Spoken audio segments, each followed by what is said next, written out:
Good afternoon. Greetings from Cosmos Foundation. This is Nabila Rahman, and it gives me great pleasure to welcome you all on behalf of Cosmos Foundation on the Cosmos Dialogue Distinguished Speaker Series on Bangladesh, Emerging Asian Nations in Global Geopolitics, Implications for Bangladesh. Cosmos Foundation is always open to new ideas that can help transform society and lead to a better future, and your support along this journey is extremely important for us. Today we will commence with opening remarks with Mr. Inayatullah Khan, founder Cosmos Group, chairman of Cosmos Foundation, who will then hand it over to our chair, Dr. Iftikhar Ahmed Chaudhry, president and distinguished fellow, Cosmos Foundation, former Bangladesh Foreign Affairs advisor, to deliver his remarks. The keynote address will be delivered by our distinguished speaker, Mr. Kishore Mahbubani, former Dean of the Lee Kuan Yew School of Public Policy, Singapore. The closing remarks will be delivered by Mr. Inayatullah Khan. So without further delay, let me thank each of you again for enriching the occasion with your presence. And with that, I'd like to hand it over to the chairman of the Cosmos Foundation, Mr. Inayatullah Khan, to deliver the opening remarks and commence today's session. Thank you.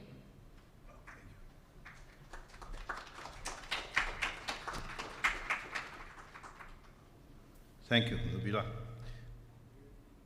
There's an echo here. I don't know. Is there a sound engineer here? And would you, someone close that door? And please, switch off your mobile or put it on silent mode, please. Excellencies, ladies and gentlemen, it has been quite a long time that Cosmos Foundation was able to hold an in-person discussion. With the impact of COVID-19, why is there an echo here? There will always be some kind of situation. Anyways. So we have decided to resume our normal activities. It looks like this is the new normal, and we are back to our pre-COVID days, hopefully. And the presence of so many friends really gives us enormous joy and inspiration. It's only befitting that we mark the resumption of our activities with a talk by a person of outstanding excellence as an Asian thought leader, Mr. Kishore Mahbubani. It has been my privilege to have known him for quite some time now, and our relations deepened into friendship over the past few years. More importantly, he has developed a fondness for Bangladesh, and his circle of Bangladeshi friends is ever expanding.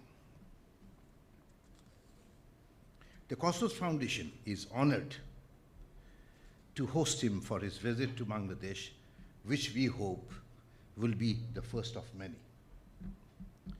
Kishore Mahbubani, who describes himself as a student of philosophy and history, has had two distinguished careers, one in diplomacy and the other in academia. He served for 33 years as a Singapore diplomat, including twice as Singapore's ambassador to the United Nations. He was also president of the UN Security Council, and after diplomacy, he became the founding dean of the Lee Kuan Yew School of Public Policy. He is globally known for his speeches and writings, including his 9 books. As a scholar, he has also appointed to the American Academy of Arts and Sciences, which has honored distinguished thinkers, including several America's founding fathers. The subject of his talk today will be one of immense interest to everyone present here. It is on prevalent global geopolitical and economics and how developing countries like Bangladesh manage the challenges and successfully navigate in what is most certainly an uncertain world. I have no doubt Kishore's thoughts will contain invaluable suggestions in this regard, but I do hope you will allow me to share some of my own thoughts and ideas. For the world, these doubtlessly defining times, no sooner we were recovering from the pandemic with all its disastrous impact on our health and economies, we were presented with the spectacle of what we now appears to be relentless war fighting between Russia and Ukraine in Europe. Of course, what begins in Europe does not remain confined to Europe. It has now begun to affect the globe in its entirety. Economies around the world have shrunk, trade and commerce are impacted, and supply chains are being seriously disrupted. After centuries of global domination, the power of the West appears to be on the decline, as evidenced in the reduced influence, though not necessarily of the military might of the United States. At the same time, the star of China is on the rise, with that country seeking to carve out for itself a niche in the Committee of Nations as a stable, sustainable, and predictable state actor. This also spelled the end of post-Cold War global unipolarity, when the preponderance of the United States remained unchallenged. As a result, is the current burgeoning of big power competition between the United States and China, threatening to break into a conflict either wittingly or unwittingly. Asia, which has been steadily rising in its political, economic, and strategic relevance through the past decade, has been caught up in this phenomenon of power politics and the contestations with regard to influence. But there can be no doubt that the future global order will be decisively shaped in the Asia-Pacific region. Geopolitics and geoeconomics will play out in multiple modes that will find consequence in the complex matrix of conflict and confrontation that will perhaps form the basis of a new global order as the 21st century unfolds. For the developing world, and much of Asia is still developing, these complexities are bound to exacerbate the challenges and also compound the impediments to progress. Countries like Bangladesh will need to chart a behavior pattern that would enable us to move forward and protect the fruits of our achievements. In addition, we would need to confront the inexorable effects of climate change and possible future hazards as pandemics. Our discussions today by the keynote speaker and other participants are meant to address all this. It's a matter of enormous delight for me that we shall have today another very renowned personality in terms of mind and intellect, scholar diplomat Dr. Iftikhar Chaudhry, president of Cosmos Foundation and a former foreign affairs advisor of the caretaker government, to conduct our deliberations. May I now invite Dr. Iftikhar Chaudhry to conduct the deliberations. Thank you. Thank you very much.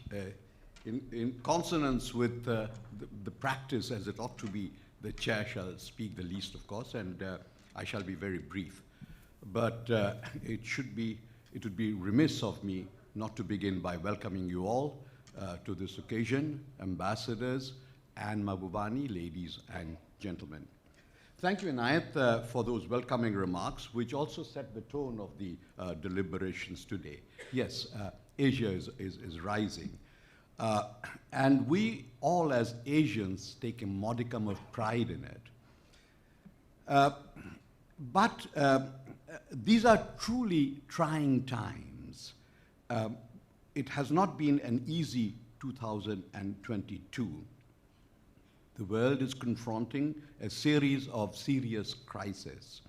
The list is long, and the most salient among them are conflicts between and within nations, pandemics and health hazards, the climate emergency, debt distress, ever-rising cost of living, supply-side disruptions, and widening inequalities.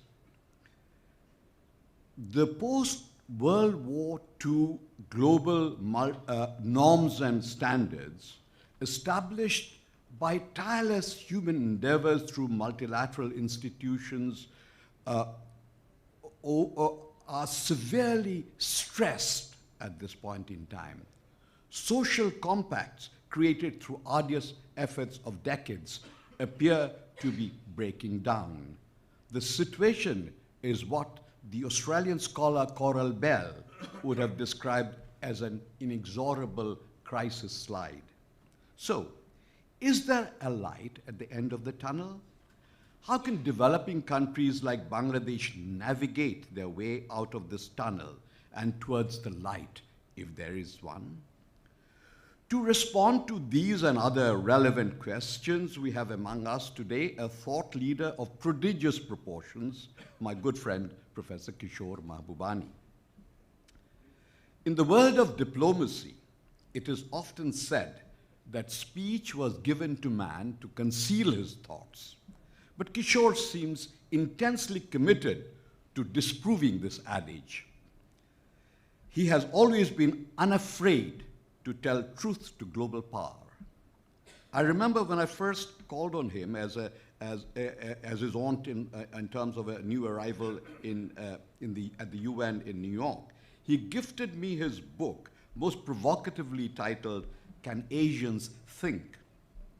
Since then, he has been a prolific writer. In similar vein, as you have heard, he's produced 7 more books and 7 or 8 more books and numerous articles. He has been named among 100 most gifted public intellectuals. The Prospect magazine has called him the Muse of Asia. So it is my privilege now, Kishore, to give you the floor and to ask if under these circumstances, Asia can continue to rise. Kishore.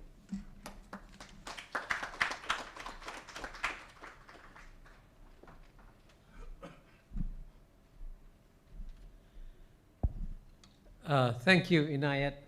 Thank you, Ifti. Unfortunately, they've raised the expectations too high. So I hope I can lower them a bit and tell you that that I'm really happy and honored to be here in Bangladesh for the first time in my life. And it was such a joy to land at Dhaka airport last night with Inayat on Biman Air.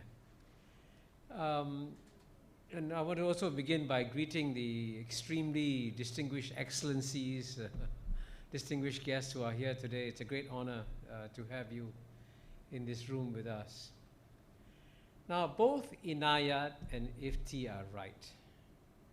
The world is a difficult and complex place. Anyone who claims that he can explain it all simply just lying to you. But at the same time, even though, we know that the future is uncertain. In fact, there's a wonderful Arab proverb which says, he who speaks about the future lies even when he tells the truth. Because we get surprises. But despite all this, I'm going to sort of commit an act of folly and make a prediction very boldly. Because even though we live in an uncertain world, there is one undeniable certainty, which is that in the next 10 years, the geopolitical contest between the United States and China will grow in intensity. I guarantee you this. And what's even more stunning is that this is actually the biggest geopolitical contest that is going to take place since the beginning of history. And why do I say that? Because never before in history have you had two powers with the size and scale of the United States and China simultaneously, and then deciding to have this contest? And I also guarantee you that no matter where you live, no matter what you do, your lives will be affected, probably disrupted by this geopolitical contest. So therefore, we have a sort of an obligation to understand, what is it all about? Why are we having this contest? And that's what I'm going to try and explain. And as Ifti can tell you, I always divide my remarks into three parts. The first part, I'll try to explain the nature of this contest. And let me emphasize, this is very complex. It's not simple. And then in part two, I'll try to explain what the rest of the world thinks of this contest, because I think the views of the rest of the world ought to have an impact on this contest. And finally, I'll discuss briefly the implications for Bangladesh. And I suppose we can do more of that in the Q&A. But let me begin by talking about the nature of this contest. And to explain the nature of this contest, I'll also try and divide it into three parts again. First, I'll talk about the structural causes for this contest. Then I'll talk about the mistakes that have been made by both sides that have aggravated this contest. And finally, it'll be interesting briefly to discuss who will win. Will the US win? Or will China win? Interesting question. So let's begin. Now, on the structural causes, there are at least, again, three structural causes. The first is in what I call the iron law of geopolitics, which has been around for 2,000 years or plus. And that iron law of geopolitics, which seems to work every time, is that whenever the world's #1 emerging power, which today is China, is about to overtake the world's #1 power, which today is the United States of America, the world's #1 power always pushes down the world's #1 emerging power. So when the United States decided to launch this contest against China, it was in some ways acting very predictably, according to this iron law of geopolitics, where no great power, the #1 power, will say, please take my seat, you're #1. Never happens. And sure enough, as China became bigger and stronger, the geopolitical contest came into force. And by the way, there is actually a book by a Harvard professor, Graham Allison, called Destined for War, which explains in greater detail why this iron law works. But of course, in human affairs, you don't just have iron laws, you also have human mistakes. And I would say both sides have made mistakes that have in one way or another aggravated this contest. I would say on the side of China, as I explained in chapter 2 of my book, Has China Won? It was a mistake for China to alienate the American business community. And if you want evidence of that, look at what happened. In the 1990s, in the year 2000s, whenever the United States wanted to take actions against China, the American business community would call Washington, D.C. and say, stop. We have a big market in China, don't do it. And Boeing would call, GM would call. But what's interesting is that when President Donald Trump launched the trade war against China in 2018, not one American business spoke up. Not one. They just kept quiet. And you can see that they had been alienated. And if you want to know why they were alienated, it's public. You go to the websites of the US Chamber of Commerce in Shanghai, you go to the websites of the US Chamber of Commerce in Beijing, and they explain, they say we have lost our intellectual property, there's been forced technology transfer, there's no level playing field, and so some of these complaints, of course, are legitimate, but at the same time, I also want to emphasize, as I said earlier, even if no mistakes were made, this contest would have happened.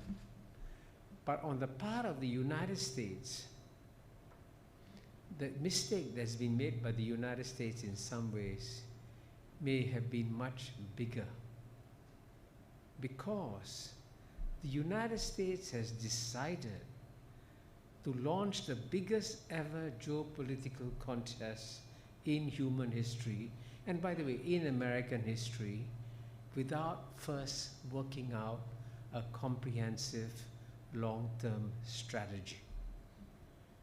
Now, this may seem to you like a very strange thing. Surely a sophisticated country like United States, with the world's best universities, the world's best think tanks, the world's most powerful media, surely the United States would have a strategy first. That would have been normal. But there was no strategy. And I say this with some confidence because, as I explain in my book, again, Has China Won? The source for my claim is Henry Kissinger. I had a one-on-one lunch with him in March 2018, where he said the United States doesn't have a strategy. And it's shown, of course, in the various actions that the United States has taken. And actually, I met Dr. Henry Kissinger again in New York 2 months ago, in mid-October, and he reiterated his point that the US doesn't have a strategy. And so you can see, therefore, this makes this contest even harder to understand, because if there is a strategy, if there's a game plan, you can follow it and you can say, okay, this will be the consequences of this game plan. But there is no game plan. And that makes it very erratic and very difficult. So let me address now the question of who will win. And here, even though I have said that it is the United States which lacks a strategy and has been in many ways carrying out its actions against China in a somewhat haphazard fashion, I would say it's been absolute mistake for China to underestimate the United States of America. Because the United States of America is a formidable country. It could not have achieved as much power and as much influence as it has if it didn't have some strange hidden genius in that society that creates this remarkable dynamism and force. And what's amazing about a country like the United States is that you can have the worst president of the world, Donald Trump, and you can keep on going. And you can actually become stronger, right? Which is remarkable. A country that can suffer and endure a bad leader and become stronger shows that there is some real strength in there. That's why if you read my book, Has China Won? There's a fictional memo I write to President Xi Jinping by one of his colleagues saying, "Oh, Mr. President, United States has launched a contest against us. We will of course stand fast. We will defeat them. But let us not underestimate them." And just to give you a simple example of the unique strengths of the United States, you know, China is a much bigger country. It has 1.4 billion people. United States only has 330 million people. China's population is 4 times bigger. In theory, it gives China a tremendous advantage. But actually, United States doesn't just have access to 330 million people. United States has access to the 8 billion people of planet Earth. And you'll find that the best minds around the world are struggling and trying to find their way to the United States, even now, despite all the difficulties, right? And so that explains why some of the largest and most powerful American corporations are led by people who were not born in the United States of America. So you have Microsoft, led by Satya Nadella, born in India. You have Google, led by Sundar Pichai, born in India.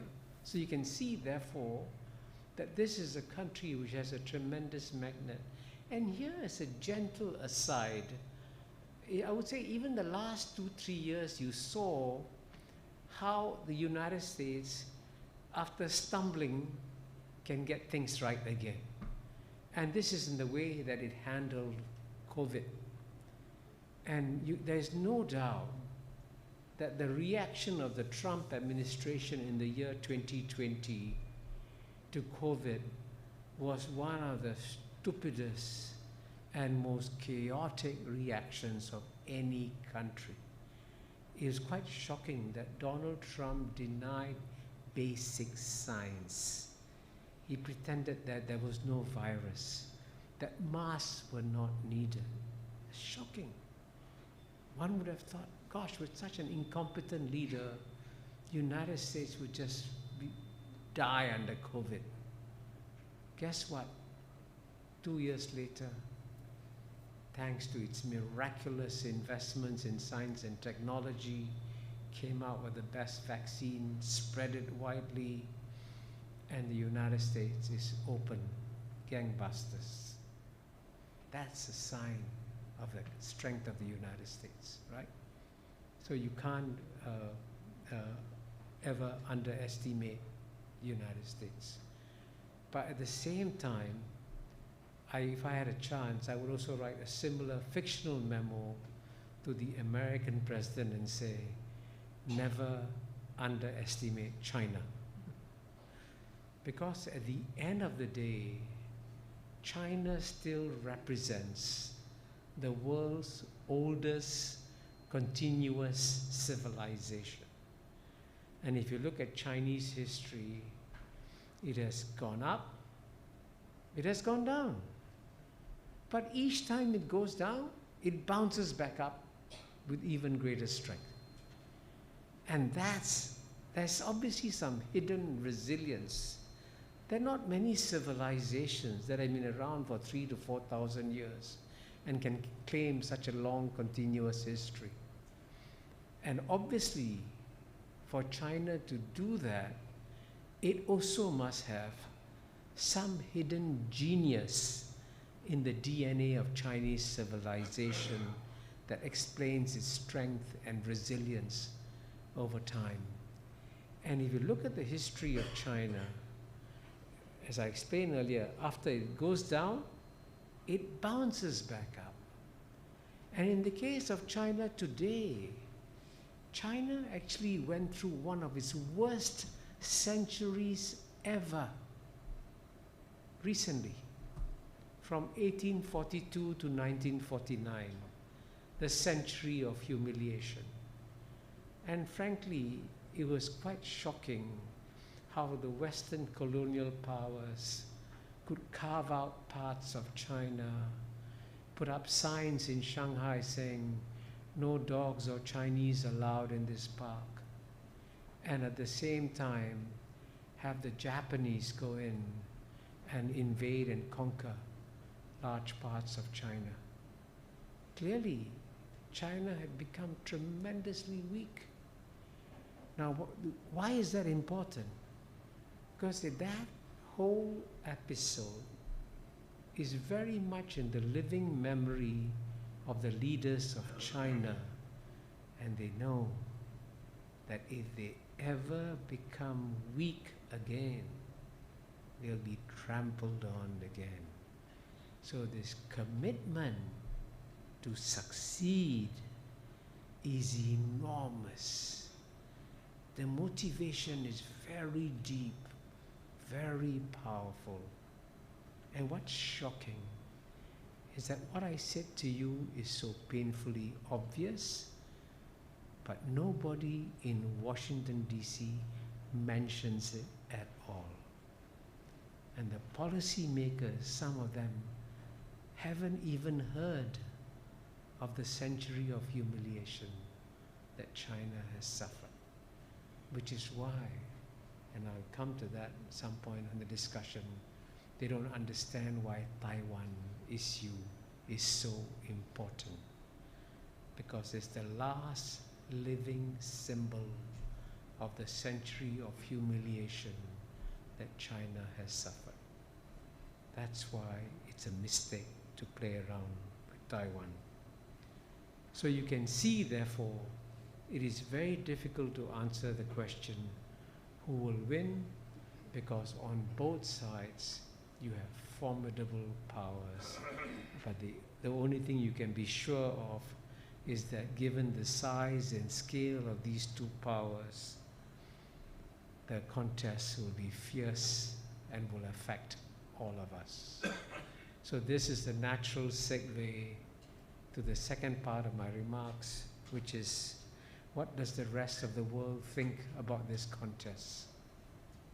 And it was assumed, I know this, in Washington, D.C., that when the United States, a country that stands for freedom, democracy, independence, of judiciary, would of course have the whole world support the United States against the Communist Party of China. And as you know, during the Cold War, that's what happened. Many countries supported the United States. It is therefore coming as a big surprise to the United States that most of the world actually doesn't want to get involved in this contest. And to explain why the rest of the world doesn't want to get involved in this contest, exactly 1 month ago, today is the 11th of December, on the 11th of November, I was in Paris, also on a panel like this. The panel was actually chaired by President Macron personally. And on the panel, you had President of Argentina, President of Guinea-Bissau, Prime Minister of Albania, and a few others like me who are considered academia on the panel. We were on the panel together.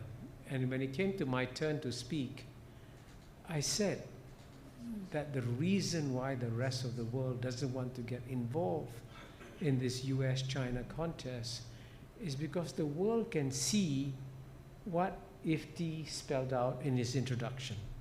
We live in a world with an incredible number of problems, like climate change, like the pandemic, like global inflation. And here we are, living in a small imperiled planet. It's like living on a small imperiled boat. And at a time when the boat is under peril, the two biggest elephants, US and China, get involved in a fight. Clearly, they're endangering the whole boat. And we should therefore call on US and China to press the pause button on this contest. The only satisfaction I got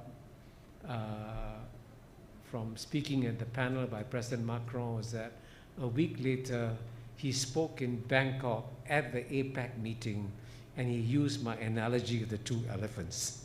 So it registered with him when I raised it at that Paris panel. And that the reason why that analogy works is that it explains so well why most countries in the world don't want to get involved. And just to reinforce that, let me just do a quick run through the major continents. Let's say take Latin America, take Africa, and certainly Asia. If you take Latin America, for example, one would have assumed that since Latin America has traditionally been under the American sphere of influence, I'm sure some of you in this room have heard of the Monroe Doctrine. The Monroe Doctrine actually technically has not been killed. It's still alive and well. And under the Monroe Doctrine, the United States asserts that no other great power should have any influence or power in South America. But if you look at, even at South America, it's geographically much closer to United States, geographically much further from China. But if you take, for example, the largest state in South America, Brazil, and I was on a panel, another panel with the former foreign minister of Brazil, Celso Amorim, and Celso Amorim said, Brazil's trade with China is 3 times Brazil's trade with the United States. How do you expect Brazil to join a containment policy against the United States? And I can tell you another shocking statistic. 20 years ago, it took Brazil 1 year to export $1 billion to China. Now it takes Brazil 72 hours to export $1 billion to China. So how do you expect Brazil to take sides against its biggest trading partner, right? And then if you go to Africa, as you know, the African continent has suffered a lot of grief and suffering for a long time in the colonial era and even the post-colonial era, and mostly at the hands of the Western powers. The African countries have been used to being bullied by the Western powers. So when the Western powers come to the African states and say, stop, don't trade with China, don't do business with China, the Africans get very puzzled. They say, why should we do that? We have actually suffered at your hands for so long. Now we have a choice. We can go somewhere else. And just to give you a simple story of how bad the bullying can be, it's a story I got from a book by Joseph Stiglitz, the Nobel laureate. He describes how Ethiopia, many years ago, maybe 30, 40 years ago, had bought some aircraft from United States by borrowing loans from a bank, private bank in United States.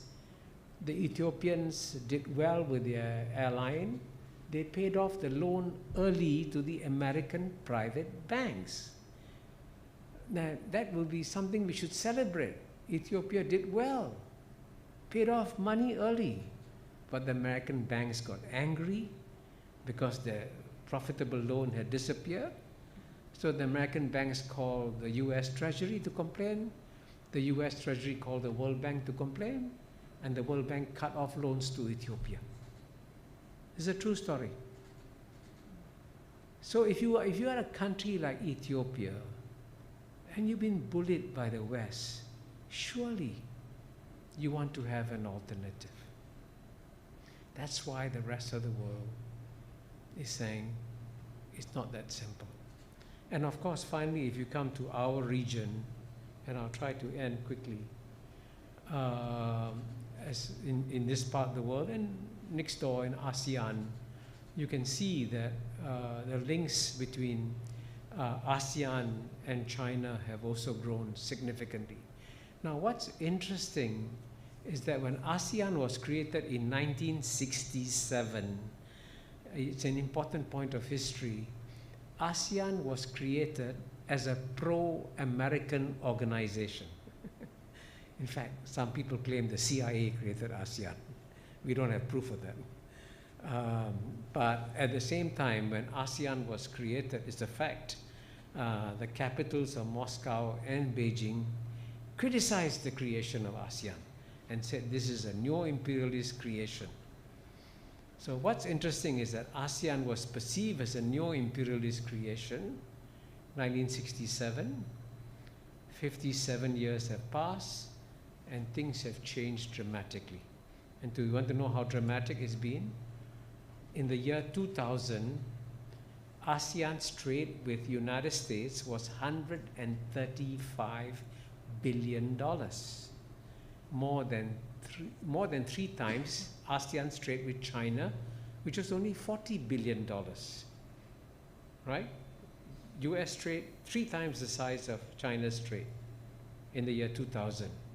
by the year 2020, 20 years later, US trade with ASEAN had grown 2.5 times to $300 billion, but China's trade with ASEAN had gone from $40 billion to over $800 billion. Increase of over 20 times. So how can you ask the ASEAN countries to say, hey, come and join us in containing China? Which is why, if you look at the ASEAN leaders, they've been speaking very consistently, saying we want to be good friends with the United States and we want to be good friends with China. And I suspect that that position, which is taken by the ASEAN states, is one that is echoed, frankly, by most countries in the world, with a few exceptions, and we can come to the exceptions when we come to the Q&A section. So finally, what are the implications for Bangladesh? I suspect that you are much better at assessing the implications than I am, but I have also no doubt that Bangladesh will have difficulties and challenges managing this contest, because you want to have good ties with the United States, and you also want to have good ties with China. And I would say that if you can get a regional position, what protects ASEAN countries is that there is a regional position that brings us together and protects the individual ASEAN countries. It's a bit harder in South Asia because, as you know, the South Asian Association for Regional Cooperation, SAARC, is not as cohesive as ASEAN. I guess that's an understatement. So that creates challenges for this region.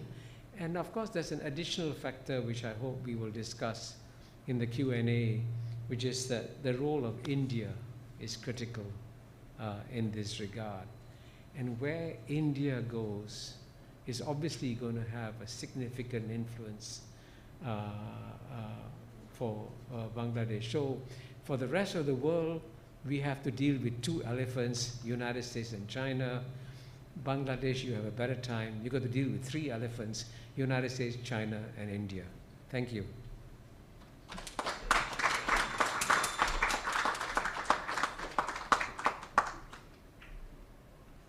Thank you. Thank you so much, Kishore. It was truly excellent. I mean, your dexterous trifurcation of the global issues and the problems was done with such intellectual panache that it merits very high praise. You mentioned the inexorable possibilities of tensions when there is a rising power vis-a-vis a power that is already extant and static. It dates back to the times, I mean, old classical times that preceded this, for instance, who very famously had said, when Athens grew strong, there was great fear in Sparta.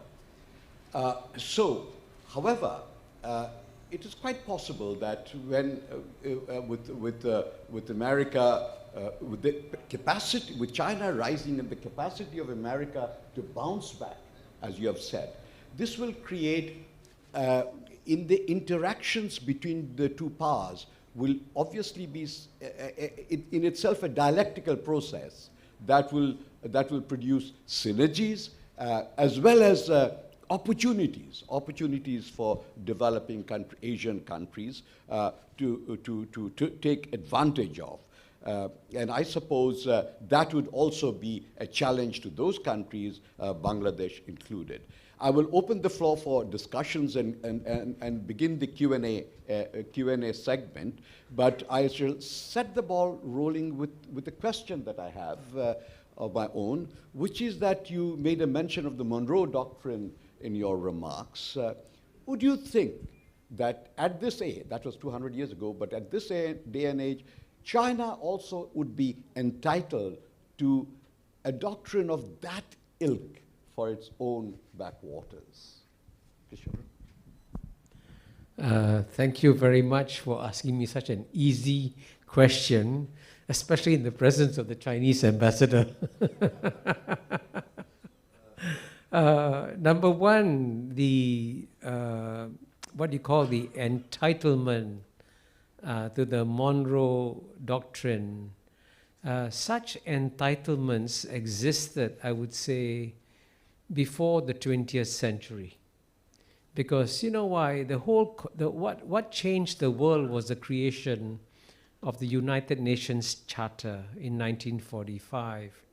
And one of the most important principles of the UN Charter is that small states have an equal right to exist as big states, and you must preserve their sovereignty, territorial integrity, and their, equality in the international system.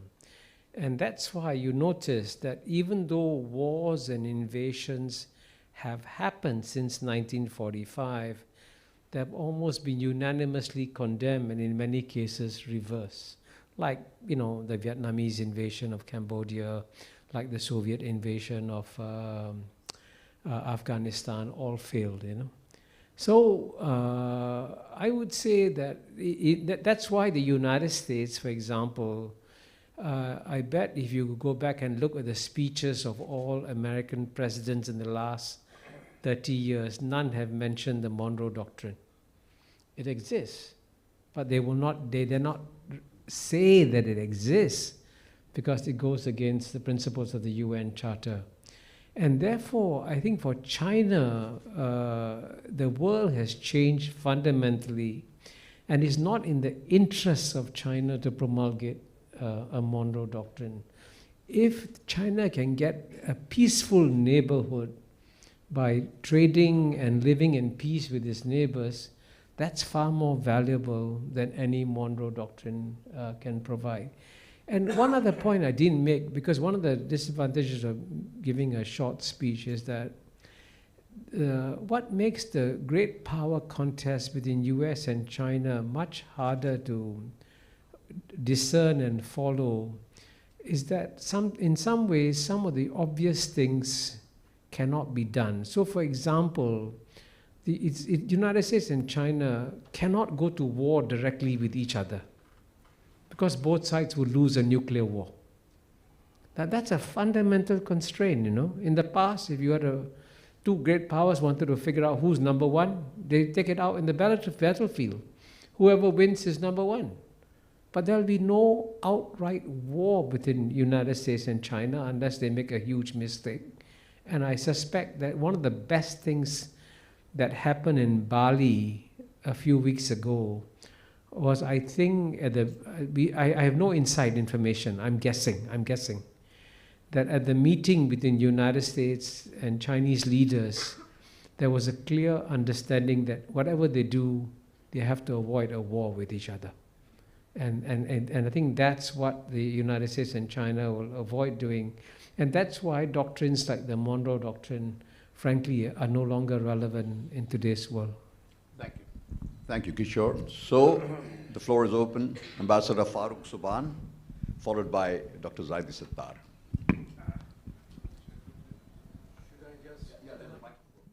Just behind you. Thank you, Kishore. That was, as always, extremely stimulating and thought-provoking. I want to begin by apologizing for not having read your book. I shall try and correct that as soon as possible. I have, however, recently read Kevin Rudd's book on the avoidable war, which seems to suggest that a conflict between the US and China is almost inevitable. He presents us with a number of possible options and scenarios to prevent this avoidable war, but he almost suggests that, rather like a Greek tragedy, this war is essentially unavoidable.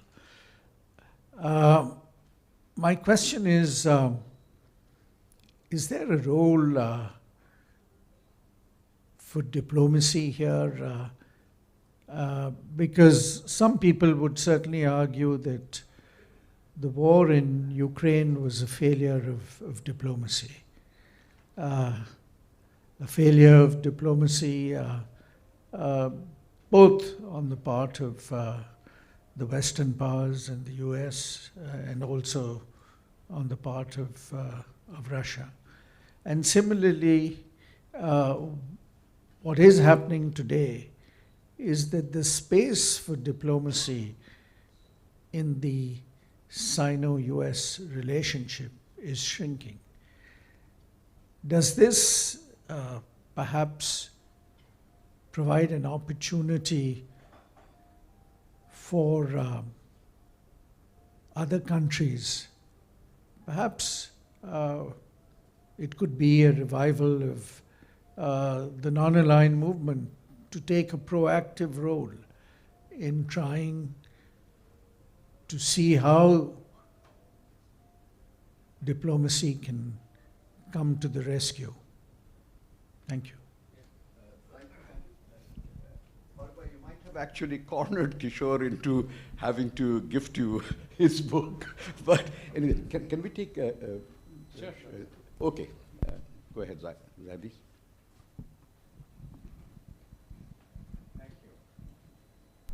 Thank you. I will also echo Farooq Bhai's comment that your presentation was so stimulating and thought-provoking all in one. But I'm not a political scientist. I would call myself, describe myself as a trade economist. And I get the feeling that you were mostly focusing on the geopolitical dimensions of this evolving Sino-US conflict in the world stage. So if I could steer the focus a bit into the geo-economic sphere, it would sound similar, but it has its differences as well.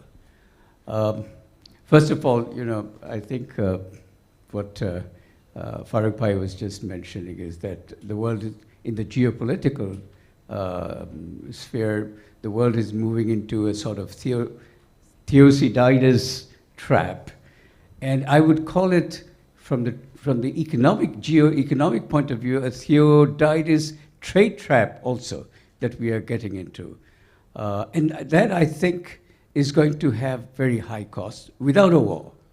Without a nuclear or not nuclear war, the Thucydides trade trap, which seems to be inevitable right now.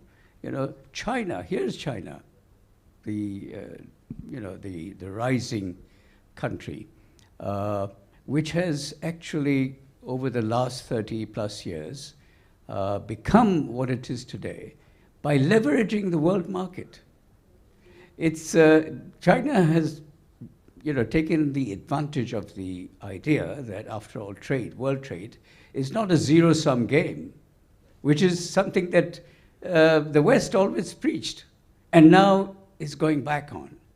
Okay, so here is this development, which this decoupling idea, the ideas that are emerging, like reshoring and friendshoring and strategic autonomy and things like that. These are all protectionist moves that the West has always been preaching against it.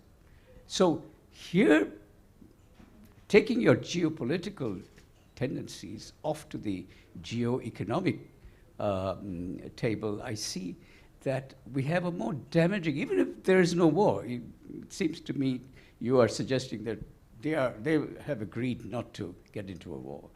But the trade part is a Thucydides trade trap, which is already having serious costs for the entire world population and the world economy.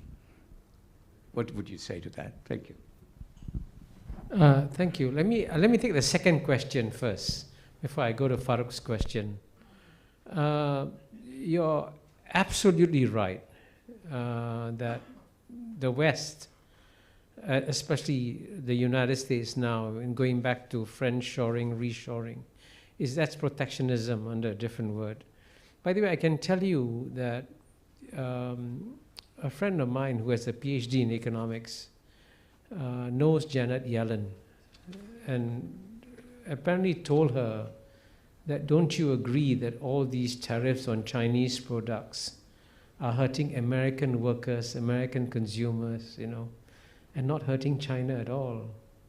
And apparently she agrees with that, but she can't say anything publicly. She cannot. So the economists in the Biden administration know very well that all these tariffs are wrong, but they are bound by geopolitics and they cannot do anything about it. So that's the downside of geopolitics. But there's an upside of geopolitics, upside, which is that China realized, I think, quite some time ago, that the United States might one day carry out a containment policy against China. Now, to ensure that any containment policy against China doesn't work, China worked to increase its trade with its neighbors. And that's why I think China proposed a China-ASEAN free trade area in 2001, 21 years ago. I gave you the trade figures, how much Chinese trade with ASEAN has grown. That's a result of geopolitics too. And so in the same way, the world's largest free trade agreement was launched this year in January, the Regional Comprehensive Economic Partnership, which includes the 10 ASEAN countries. It was initiated by the ASEAN countries, and China, Japan, South Korea, Australia, New Zealand. Now, this also is a result of geopolitics, because it means that if China is your most important trading partner, you're not going to end up containing China, your important trading partner. So the paradox of geopolitics is that in some respects it can be bad for trade, in other respects it can be good for trade. And I think the problem the United States has is that it cannot, because of domestic reasons, sign free trade agreements.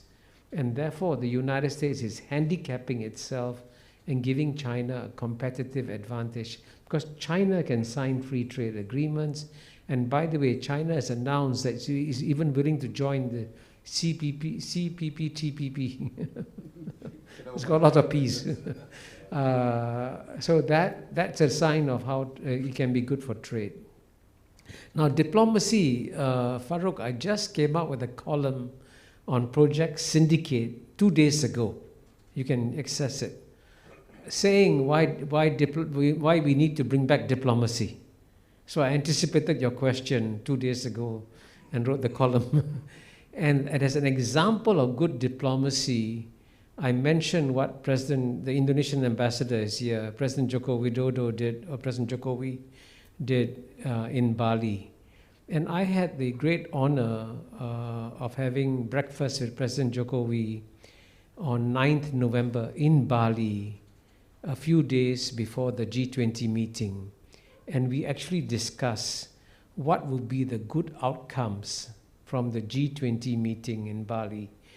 And I said to him at the breakfast, I said, if you can arrange a good meeting between President Joe Biden and President Xi Jinping in Bali, the whole world will send you a thank you note. Because it will be such a relief for the world if you can arrange such a meeting. And he said to me, don't worry, I have given them the best room in Bali for this meeting.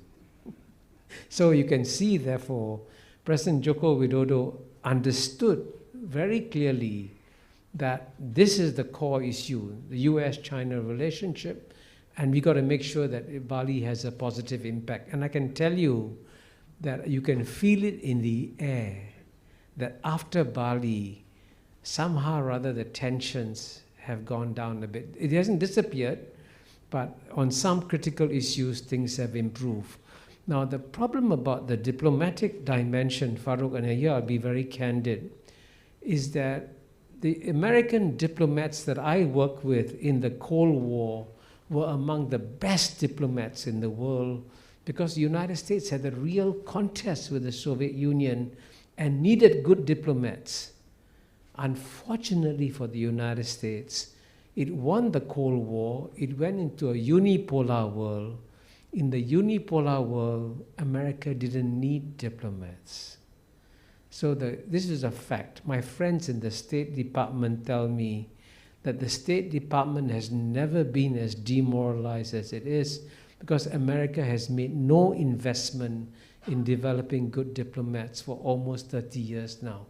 Now, I think now the United States is waking up to realize that, but frankly, we should help the United States by saying, you really need to improve the quality of your diplomats, because quite often now today, many American diplomats don't have the quality of mind and the quality of ability that the American diplomats used to have in the Cold War days. They just use raw muscle power to get what they want. So if you are friends of the United States, that's what we should help the United States by telling them, go back to bringing back the good diplomats you used to have. Thanks, Kishore. Would you also be arguing that global tensions is good for the development of the art of diplomacy? Okay, the floor is opened. Masood Khan, Cosmos. Hi, good afternoon. This is Masood. I'm the Deputy Managing Director of Cosmos Group. Professor Mabwani, thank you very much for an excellent presentation. And personally, I really very much enjoyed listening to your remarks. My question is that, what is your prognosis about the impact on Asian and global politics of the visit of President Xi Jinping to Saudi Arabia?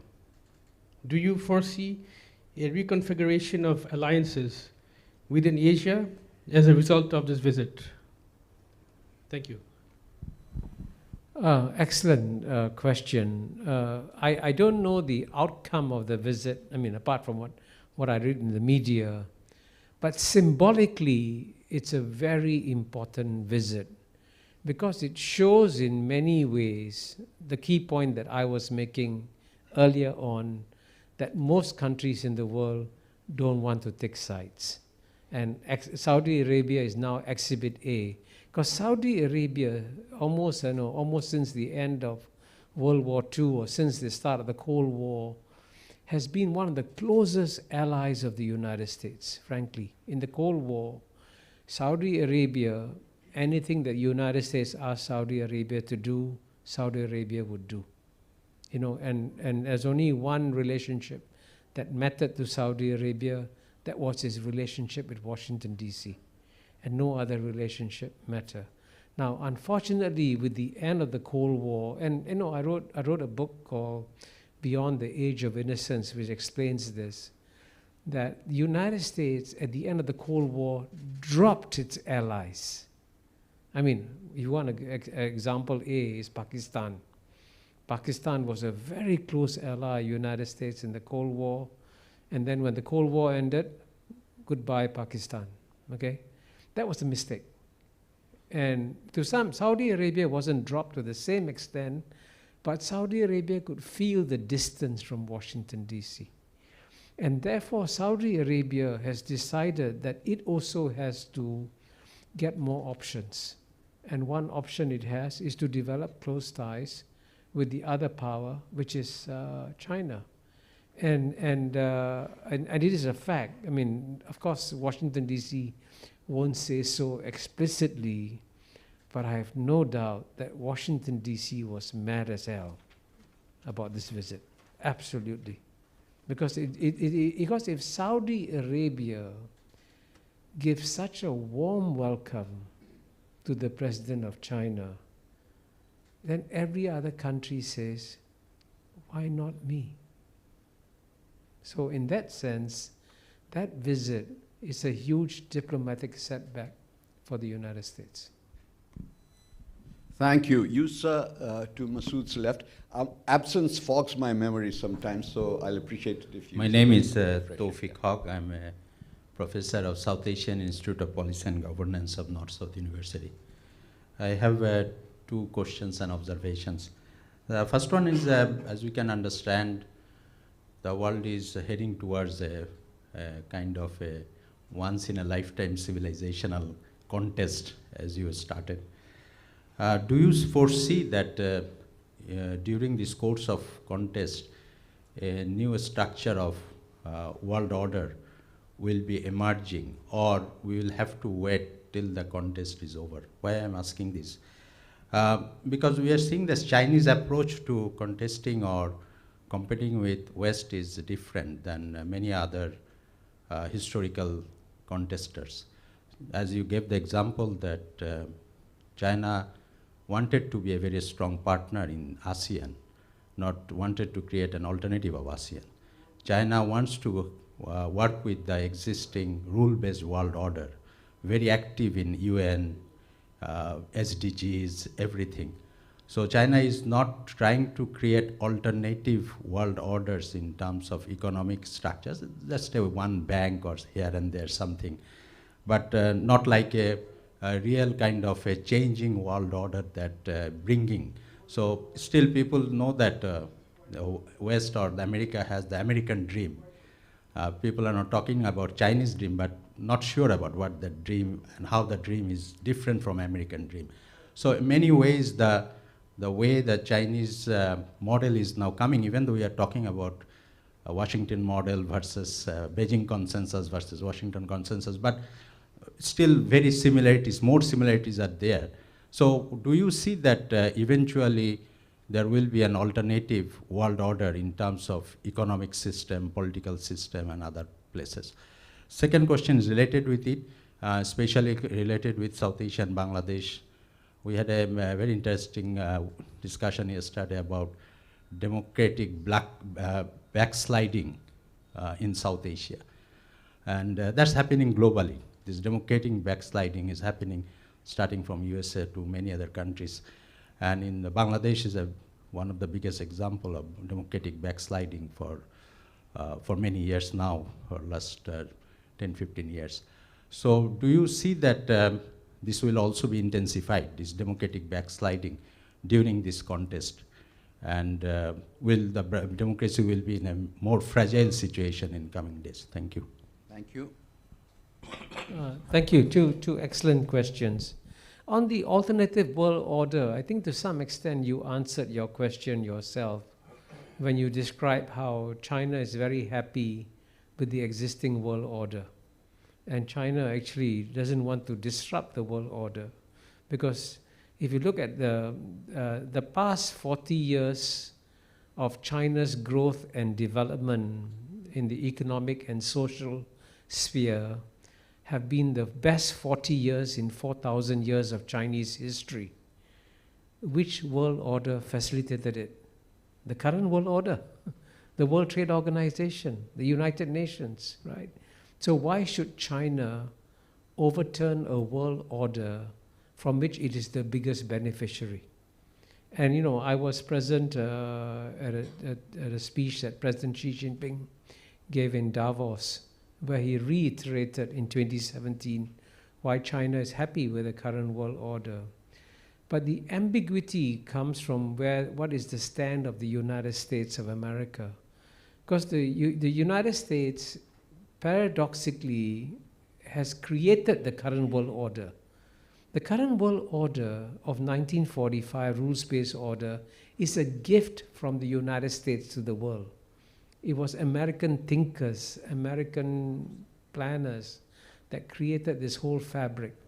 But what is tragic is that the United States has been walking away from the world order it created. And there was one former president of the United States who has warned the United States against doing this. His name is Bill Clinton. Again, if you look at another book of mine, The Great Convergence, I describe how Bill Clinton gave a speech in 2003 in Yale, where he said, if America is going to be number one forever, then America can do what it wants to do. Then he added a but. Bill Clinton said, but if we can conceive of a world where we are no longer number one, then it's in America's interest to strengthen multilateral rules, multilateral norms, multilateral institutions, multilateral processes. So I actually tell the United States, as a friend of the United States, it is now in the United States' interest to make a U-turn and go from weakening the UN to strengthening the UN. And if they did that, we have a small window of opportunity now, because as you explained, China is in favor of keeping the current rules-based order. If United States also supports it, we can preserve the 1945 rules-based order. So I don't foresee a new order emerging. The second question about democratic backsliding, that may require me to come back and give a second lecture in Cosmos. Because I haven't brought out at all, actually I forgot to do in my speech, again because I shortened my speech, there's an ideological dimension to this US-China contest, as you know, because the United States says it's representing democracies versus autocracy in China. But of course, if you look at some of the allies of the United States, quite a few of them are autocracies, which creates the paradox about the American position. But on your larger question on whether or not there'll be democratic backsliding or not, it will not depend on the global geopolitical contest. It will depend as much on your domestic conditions. So if you have governments that do a good job at managing their people's lives and improving their people's lives, then the democracy will remain strong. But when governments fail, that's when democracy is weakened. And here I want to mention that the United States had a very dangerous moment, as you know, in December 2020, January 2021, when I know the event happened on January 6th, but it was the denial of President Trump in December 2021 and December 2020 and January 2021, where Trump refused to accept the results of the elections. I was quite shocked that in what is supposed to be the world's strongest democracy, which is what the United States is in many ways, the president refused to accept the results of the elections. That's the most dangerous democratic backsliding. Thank you. Thank you. Yeah, Ambassador. General Munir-e-Zaman, I sort of didn't see your hand go up though, so I want you to be in readiness for the next question. Ambassador, no. Ambassador of China. Thank you very much, Professor Kishore Ababani. You gave us a very interesting and excellent speech. And during your speech, you mentioned China, US, and also India. There's something I'm very much interested in is China-US relationship. I'm not implying that we're not okay. Well, actually, China, India is getting along okay, but I guess we deserve better relationship. So given Bangladesh being the good friend to India and to China at the same time, do you think there is any role that Bangladesh can play to bring China and India even closer? Thank you. Well, I must say, Ambassador, that's a very challenging question. And I would say that I'll give a two-part answer. I'll be a good economist. I'll give you on the one hand, on the other hand. On the one hand, frankly, it would be very dangerous for Bangladesh. I'll be honest with you. Because Bangladesh has to maintain good relations with India. It has to. It has to, because you're such a big neighbor, you must have good relations with the big neighbor. Fundamental rule. And at the same time, it also wants to maintain good relations with China. And there is a danger that if Bangladesh tries to play a role, and if you can imagine if two elephants are pushing each other, you get too close to them, you may get in trouble. On the one hand, there is a danger.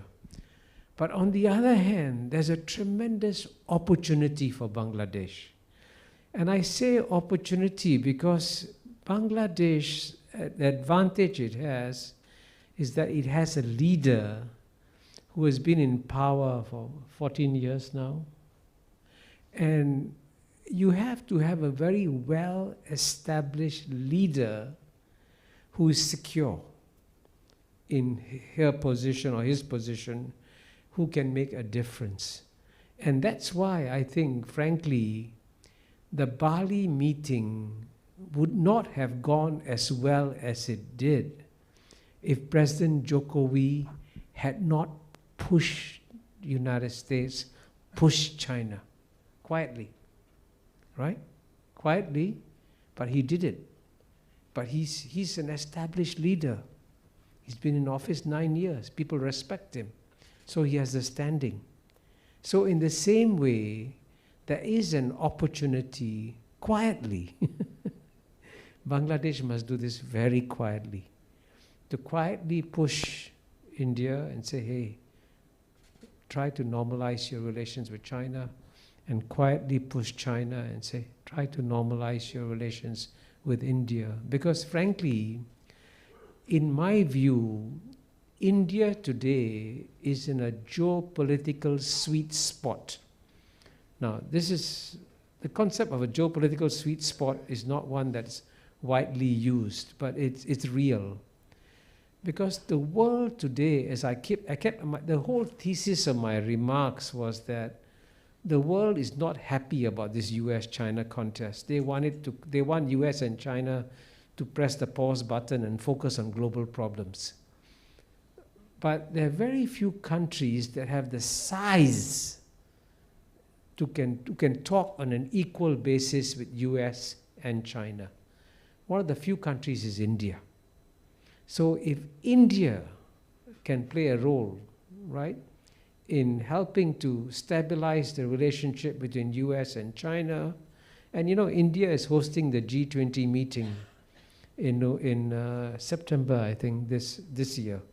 Next year. So if India can play a role in that dimension, then overall, but India can only play that role if it has a good relationship with China.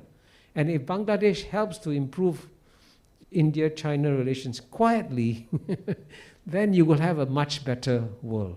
So therefore, my answer to you, therefore, even though on the one hand, it can be dangerous for Bangladesh, on the other hand, there's also a magnificent opportunity for Bangladesh. Thank you. General Munir Zaman, I recognize you. A short observation to your last comment, Kishore, is that India has been identified by the US as a security manager for the region, managing their security policies, also a member of the Quad. So therefore, its close relationship with the US, how can it play a moderating role between the Chinese and the Americans? That's a difficult position in my thought. But my question to you would be, when you speak about strategic competition, I see that happening in multiple domains. One of the key domains where I see a problematic competition is technology. And that is also not only going to affect the two powers, but affecting the rest of the world. The kind of competition we see with Huawei, for example, or other platforms, other technologies, emerging technologies, are becoming a problem for the rest of the world. How will this be managed? That is one question. And the second question that I have is that when strategic competitions happen, the primary domain is hard power. In terms of hard power, the US is way, way ahead of China. Today's budget, US spends $850 billion for its defense budget compared to China's $230 billion. The US has something like 730 military bases and soft bases around the world in about 80 countries, whereas China has only one. So how do you see this playing out in the future as the two powers contest for their presence and domination in the world stage, because the Chinese are way behind in hard power? I must say 3 excellent points. The first one, your first comment about India and its membership of the Quad, you're right. There's no question that India has gone much closer to the United States. That's all public information. But India remains a member of BRICS, right? India is, if I'm not mistaken, still involved in the Asian Development Bank, not the Asian Development Bank, the bank set up by BRICS. It's called something, some development bank. That's right. So you can see how India is playing, has good ties with United States, but also is independent of the United States. So when it comes to the Russian invasion of Ukraine, both China's and India's positions are very similar, almost exactly similar on Ukraine. So it's much more complex. And as you know, there's a lot of unhappiness in Washington D.C. over India's position on Ukraine. So all I'm saying is India is in many ways quite independent of both capitals, and therefore that's why I think it can play a role. Now, your point about Huawei and the multi-dimensional thing is absolutely right. The contest is not just in trade, or it'll be in technology also. And I can tell you, when I went in January 2020, the last Davos before COVID, I was on a panel again. I seem to be on a lot of panels with a very senior British personality. And before the panel discussion began, I was talking to him privately. January 2020, I said, hey, I'm told that United States is telling UK not to buy Huawei. He said to me, Kishore, we have planted our GCHQ people into the headquarters of Huawei in UK. We have scrubbed all the technology. We know what's inside there. UK will allow Huawei to operate. I said to him, hey, it's not about the technology. It's about the politics. He said to me, Kishore, he moved his coat, British. You know what I said? Kishore, the US needs the UK as much as the UK needs the US. January 2020. July 2020, UK cancels Huawei contract. So if even UK can be under such pressure, you understand how serious this contest is. You're absolutely right. That's why I began my remarks by saying, in the next 10 years, get ready. This contest will accelerate. The final point about hard power, actually, if you look at my book, Has China Won? If you look at it objectively, in the old days, aircraft carriers, you didn't mention aircraft carriers. The reason why they spend $750 billion is because the aircraft carriers suck away a lot of that. US has got 11 aircraft carriers. Every aircraft carrier that they have used to be the most powerful instrument for deploying military force across the world. Today, the same aircraft carrier sitting off China's shores is a sitting duck. And today, with a $100,000 missile, you can sink $1 billion worth of aircraft carrier. And I sat next to a Pentagon planner, a war planner, who told me openly, privately of course, she said, the Pentagon has done some war gaming of what happens off the shores of China. And they have to withdraw all their aircraft carriers at least 1,000 kilometers away because they become sitting ducks. This is all in my book, by the way. I gave the source, an American source, for this. So in many ways, the wisest thing for the United States to do, if it had a long-term strategy for competing with China, is to cut its defense budget to the size of China's defense budget and spend the rest of the money on R&D, on technology, because that's where the battle is. Thank you. And also, General Munir, the nature of warfighting will also change, because on the 18th we will discuss in your forum, the new non-kinetic methods of warfighting. So that will also influence how conflict is played out in the battle space, if not in the battlefield. Editor Mahfouz Anand, did I also miss your hand? I must have. Sorry about that. I would like to bring another joker in the pack, which is the defense industry. I think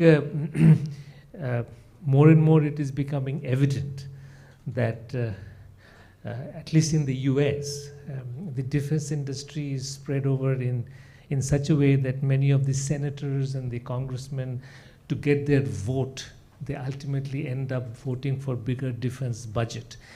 And with the rising defense budget, I think there is a dynamics outside the established state power that in a way sometimes determines global policy. So people who are predicting that there is an inevitability in the war between China and the US, I think there is a huge, almost tongue slurping out for the defense industry to capitalize on that. Is the defense industry at all any factor in all of this? What's your view, sir? The answer is yes, but not completely. Because you see, the defense industry has been around for a long time. And in fact, President Eisenhower warned way back in the 1950s, almost 70 years ago, of the dangers of the military-industrial complex. And there's no doubt that the defense industry needs an enemy. And certainly China would be a very good enemy. But at the same time, I would say that what makes this contest against China so difficult to understand and follow is that it is just not supported only by the defense industry. I spent a few weeks in the US in October, and the United States today is a deeply divided, highly polarized society. In fact, it's the most polarized it's been probably since the American Civil War of 1860s.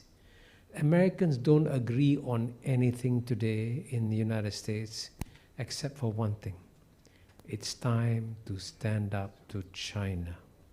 So it's in the House of Representatives, in the Senate, in the think tanks, in the universities, nobody dares to stand up and speak and say, hey, maybe we should adopt an alternative policy towards China. The only thing I found heartening when I went to the United States is that some of my good American friends told me privately, saying, Kishore, thank you for writing what you do, because you can say things about the US-China contest that we cannot say publicly in the United States. Yeah.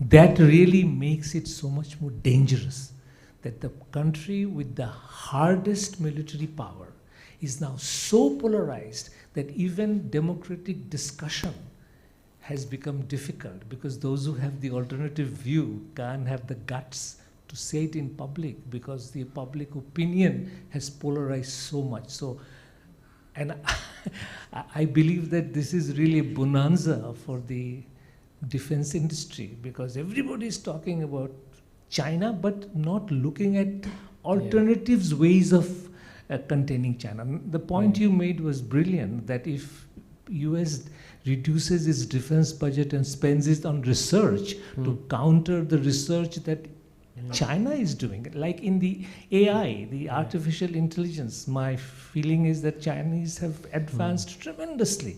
And it will have such a dominating influence in the coming years. You're absolutely right. And you know, I keep telling them that at the end of the day, the goal of your policies must be to improve the lives of your people. And right now, the United States is the only developed country where the average income has gone down for 30 years. I mean, you know, if you want the data, there's a Nobel laureate called Angus Deaton who's written a book called Deaths of Despair that explains all this. So if you look at my book, I think in chapter 7, I say that the danger for the biggest challenge for the United States is actually not China. The biggest challenge for United States is how it handles its own domestic problems. And the United States can win this contest against China not by buying more aircraft carriers, but by creating a more dynamic and vibrant society internally within the United States. And the United States, unfortunately, because it is so focused on China, doesn't realize that the biggest challenge is not China, the biggest challenge is domestic. And it should channel its resources to taking care of this domestic discontent that exists within its own population.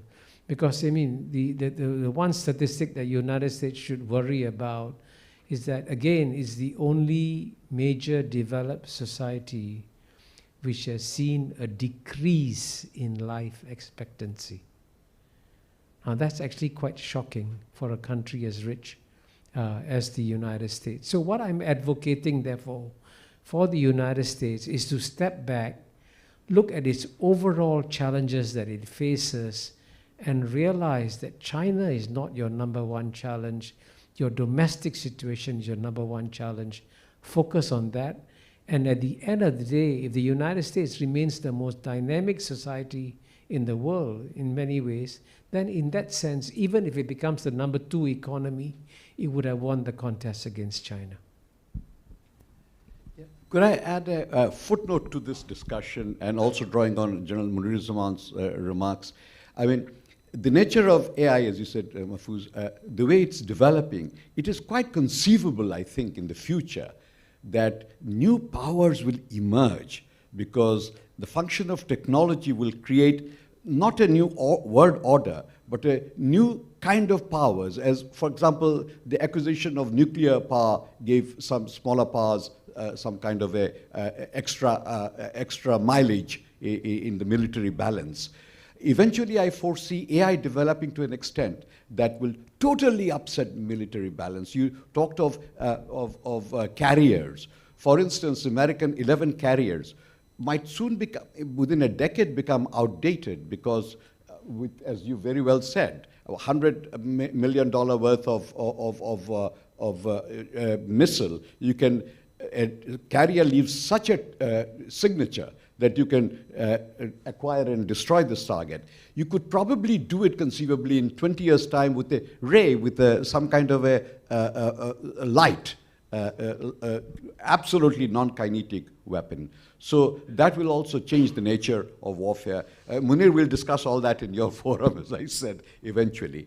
Ms. Aisha Kabir, you have some curiosity that you wish to satisfy?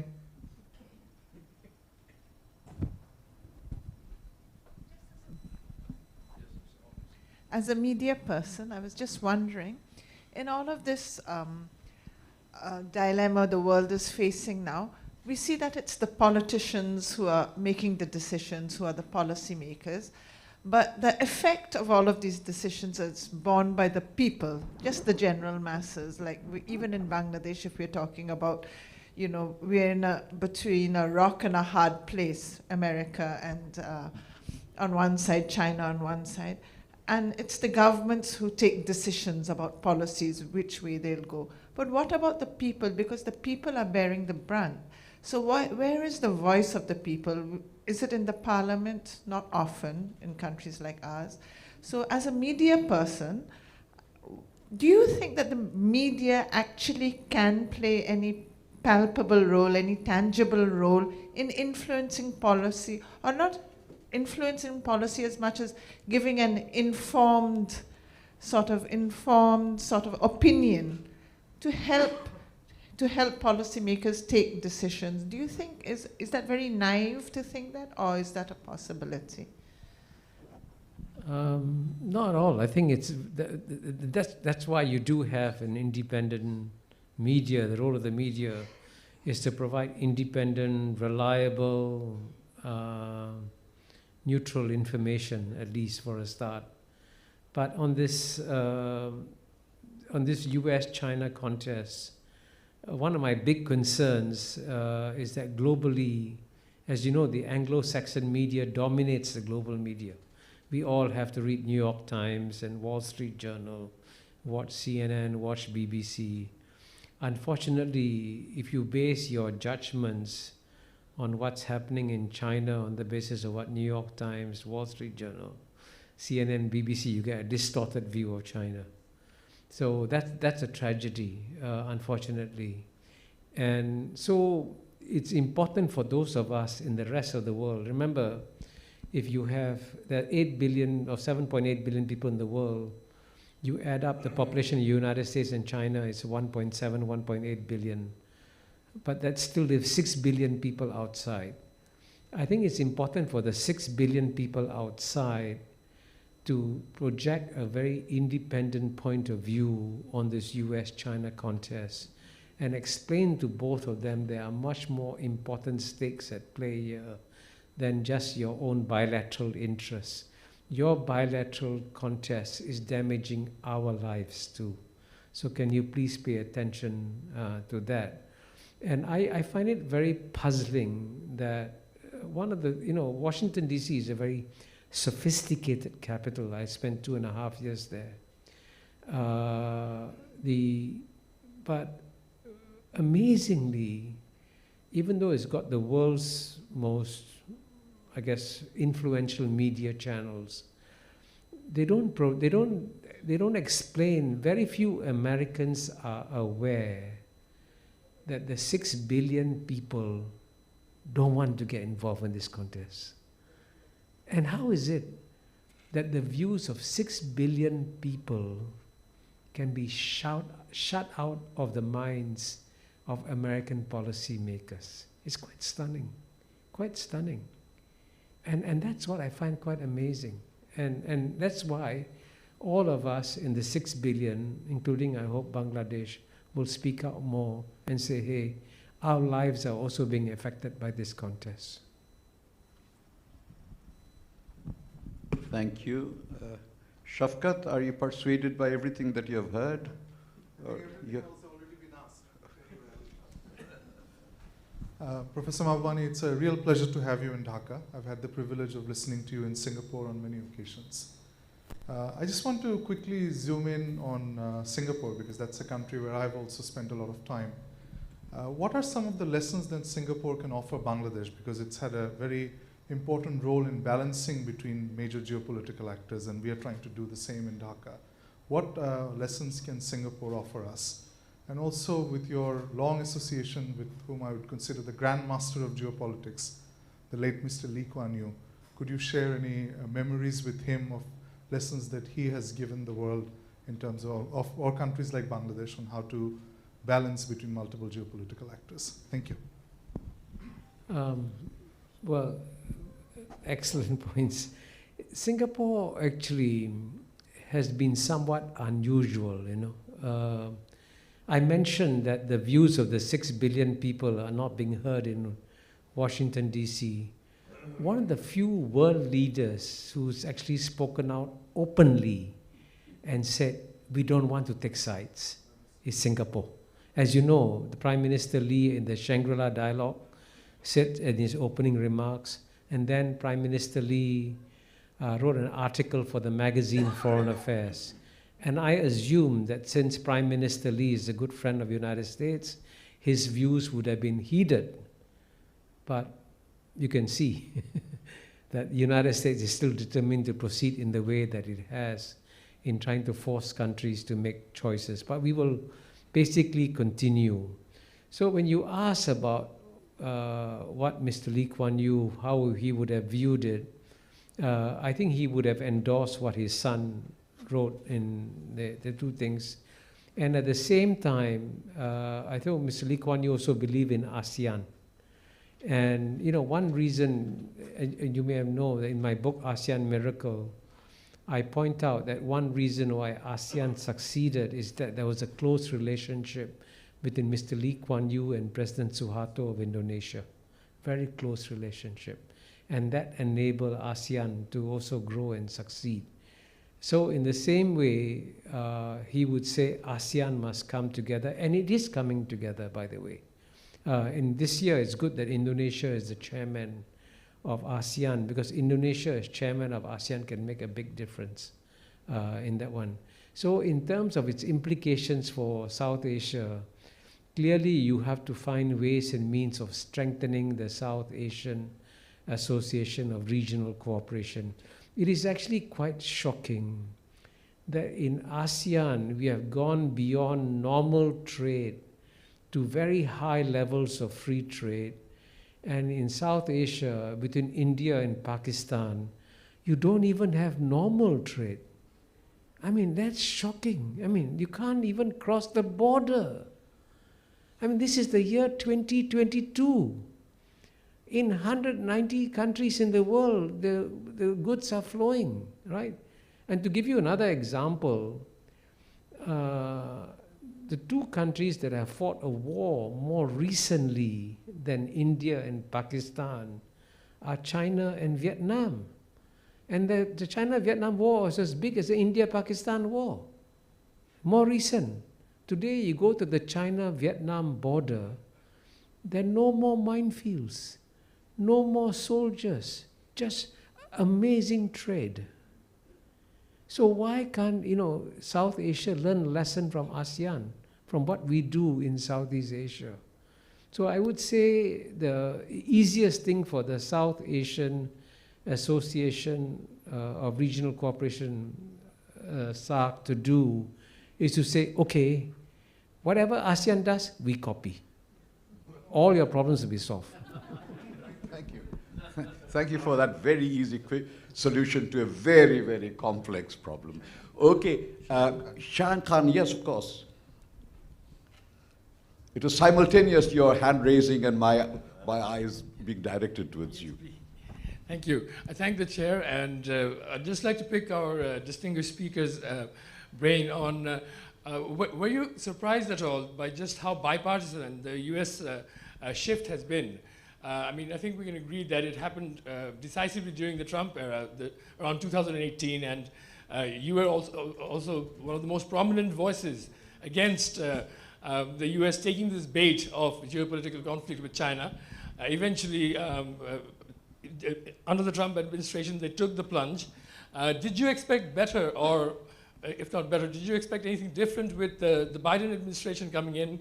And is the US entire business community really as sold on the Trump message of economic nationalism that seems to have sort of united them in not opposing this conflict? Are they really as set, or do you think you know, a Democratic administration could have done better? And you were in Bali, of course, during the Xi Jinping and President Biden meeting. Do you think that has done nothing of the sort to maybe for us to be a bit more optimistic that they can turn back from this conflict? Well, I must say, I'm glad you raised the question of whether or not the Trump and Biden administrations are different, because by raising the question, you helped me to reinforce the very first point I made, that this geopolitical contest is driven by the iron law of geopolitics, and therefore personalities don't matter. And it is actually quite striking that after Trump was defeated, Biden took over. Biden disagreed with Donald Trump on everything except one thing, on China. And by Joe Biden, even though he criticized Donald Trump for imposing tariffs, if you look at my book, Has China Won?, I have a specific quote from Joe Biden in 2019 criticizing Donald Trump for imposing tariffs on Chinese products, because Joe Biden said correctly, he said, these tariffs are hurting the American people, American consumers, American workers. But when he became president, he could have lifted those tariffs. He hasn't lifted one, even till today. So it shows that when it comes to geopolitics, it's not driven by personalities. It's driven by deep structural forces. And therefore, you can see, actually, the actions taken by the Biden administration against China have been more damaging to China than the actions taken by the Trump administration, especially the technology restrictions. So Joe Biden is a much nicer guy than Donald Trump. And the only good thing that happened is that because Joe Biden came to office in a very unusual position, he's the first American president to have been elected with a pre-existing relationship with his Chinese counterpart. No other American president. So President Xi and Joe Biden know each other very well. They've spent 78 hours or so together. They know each other very well. But despite that, they couldn't meet, partly because of COVID. But the fact that they actually met in Bali was therefore very important.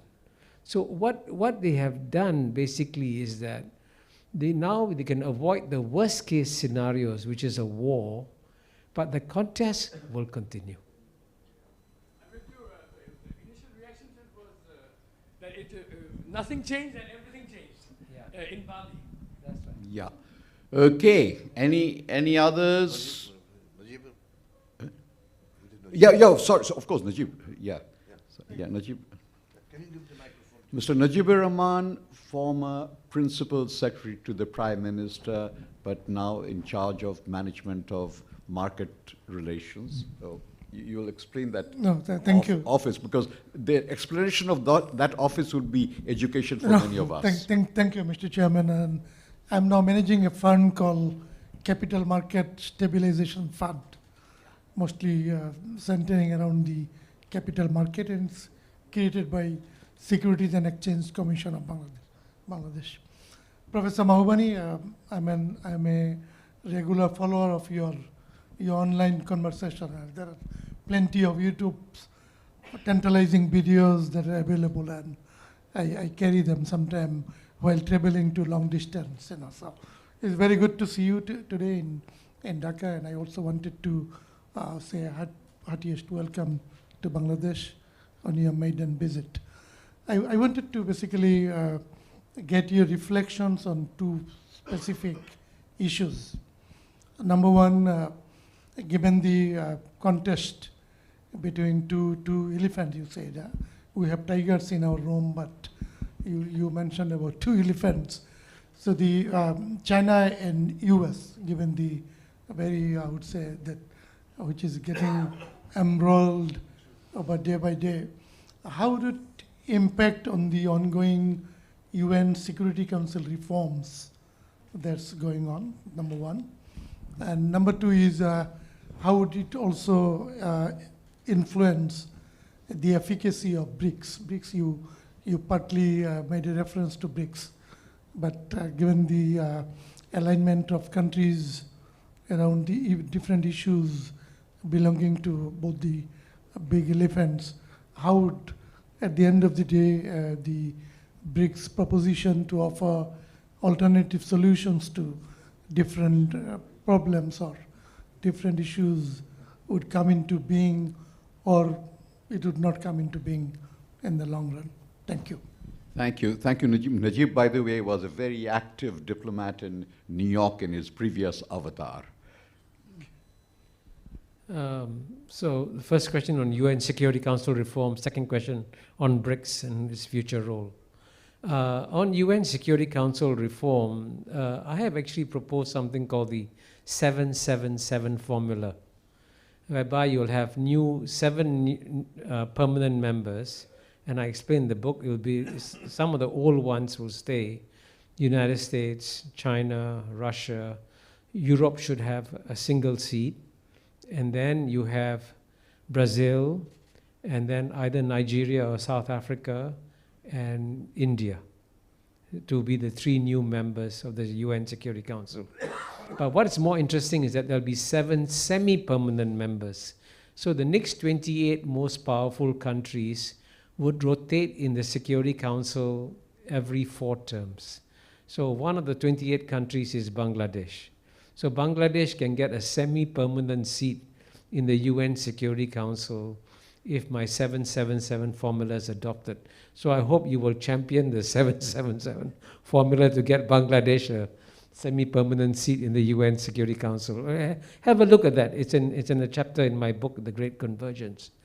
But realistically, will there be any change in the UN Security Council? Zero. Because the P5 disagree on many things, but they only agree on one thing: let's keep it a club of 5. So very difficult to see. I mean, you know, the United Nations set up the open-ended working group on Security Council reform in 1992. 30 years have passed. Nothing has happened. So a friend of mine suggested change the name from Open-Ended Working Group on Security Council Reform to Never-Ending Working Group on Security Council Reform. And unfortunately, it's not going to happen anytime soon. Now, on the BRICS, actually, I see that BRICS is, I divide the world into what I call sunset organizations and sunrise organizations. So G7, which is the most powerful club in the world, is a sunset organization because it represents the powers of the past. BRICS is a sunrise organization because it represents the powers of the future. And more countries are applying to join BRICS. I think Saudi Arabia, as you heard, is applying to join BRICS, and I think a few others may also come in. And the fact when countries apply to join your club, it means that you have the right club. And so I'm actually think that BRICS, well, by the way, every club has got ups and downs. They do well, they do badly, and so on and so forth. So but in the case of BRICS, but my only qualification there is that the war in Ukraine has to end. Unfortunately, I'm glad none of you has asked me any question on Ukraine. Thank you very much, because I have no idea how this war is going to end. Thank you. As chair, of course, could I suggest that we adopt 777 proposal as consensus? So it is hereby done. By the way, any other questions? If there be none, could I then bring this discussion to a conclusion? I shan't attempt to summarize the deliberations. These have been extremely rich and at times absolutely sparkling. I want to thank you, Kishore, and Anne Mahbubani, who has forever worked to keep Kishore's intellect constantly sharpened. So thank you for that, and thank you. She failed. No, she did. She did succeed, and tonight's event is an evidence of that. So I want to thank you, Kishore, you, Anne, of course, for accompanying him, and all of you participants who have contributed enormously to not only to these deliberations today, but also to encouraging us in Cosmos. As Anayat has said, we have resumed our in-person activities, and inshallah, these will continue. So with these words, I hand the microphone back to Inayat, who began it all, for the concluding. Thank you, Sribai. I want to really thank Kishore for, he's a very busy man, but he made time to visit Bangladesh. And I think we have a quality audience, and I think the questions that were asked are also very incisive. So I thank you once again for your very incisive and insightful speech. And of course, many thanks to Anne for joining Kishore. And I would also like to just mention that in my interview with Wang Yi, he did mention to me that Bangladesh could be a bridge between India and China. And that, in fact, in that story that I made, this was the headline in my story. And whatever Mr. Wang Yi said, it still holds true. I mean, so, and also I would like to thank Ambassador Lee that you're leaving tomorrow, and that you joined this session. Very thankful to you, and my friend from Indonesia, our friend of Turkey, he had to leave, but I think we have an extremely, I would say, interesting group of well-wishers of Cosmos Foundation, General Munir Bhai, Farooq Subhan Bhai. We're seeing you after a long time, and I think we are back in business, and we should be doing this kind of seminar at least once a month. And I would like to thank also Cosmos team, Nabila, Nahar, and the backup team for organizing everything. I was away from the country. I just traveled with Kishore and Anne yesterday and saw that everything was in order. So everything runs very better when I'm not around. So, so there's some tea and coffee waiting, and I think there's something for a crest for Mr. Kishore Mahbubani as a token of your memory of your visit to Bangladesh. You can open it if you like, and also this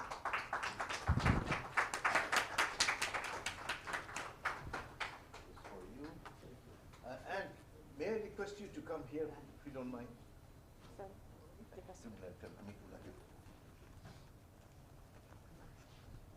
ওনাকে কোথায় বলতে হবে? Yeah, yeah, please. Come on. May I offer this bouquet to you? And also, Dr. Iftikhar Chaudhary.